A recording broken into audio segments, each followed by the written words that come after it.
So in this video, I'm going to talk to you about the proper way to sit in a chair. So you may think that doesn't matter, but when you're sitting a lot, when you're working at a computer, it actually matters a lot because over time, a lot of sitting can cause compression in your spine, and that's where most strain in the neck and shoulders and in your low back actually comes from. So let's find out the best way to sit. And by the way, if you're working 8-9 hours a day sitting at a computer, or then you go home and you sit at night and watch TV, you can't obviously think about this at all times. The point is, if you know this information, you can take a break every now and then throughout the day, remind yourself to do it, find a good position, and then get back to work. So, sitting in a chair, plant your feet firmly on the ground.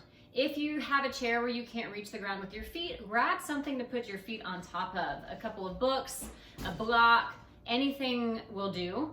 But you really want to make sure you can press your feet down. So once your feet are planted firmly on the floor, just sit. And I am actually sitting a little bit in front of the back of my chair. I'm not leaning into the back of my chair. I'm sitting about midway back.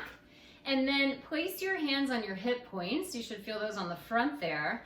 And now you might have heard of your sits bones. So these are your bony butt bones. So you can kind of rock back and forth on your pelvis, and you should feel those bones rocking back and forth on the chair. Now, if you have a hard chair, it might be just uncomfortable, which is great because that's going to tell you, oh, I don't want to sit there, right?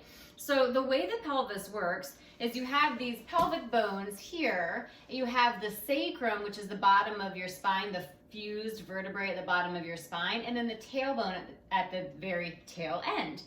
And you don't want to be sitting directly on the tailbone and the sacrum because that causes a lot of strain up the entire spine, and it will make your movement more difficult, and it's actually a really hard position to hold. It causes your hip flexors to grab on and your stomach to feel strained, but it doesn't work properly. So you actually want to sit just in front of your sits bones and let your tailbone just be relaxed and reaching, I kind of call it like reaching straight a little bit back on the back diagonal, just like that, yeah?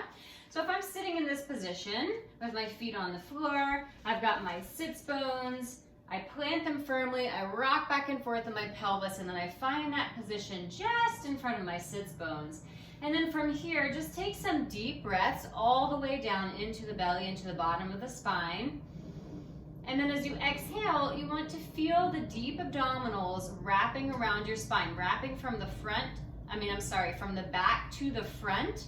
You can feel the belly button pulling back toward the spine, lengthen the crown of your head up toward the ceiling. You're eliminating pressure off the spine when you do this. Okay, so that's a side version. I wanted you to see that. So now I'll do it again from the front, rock back and forth. Sit just in front of those sits bones.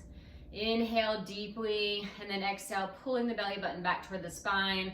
Let my diaphragm float up into the rib cage.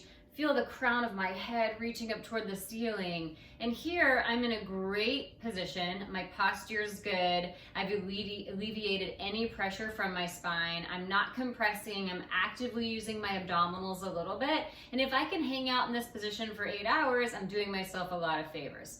Now again, I know you probably won't be able to remember this all day, but just do it when you can and you'll be great.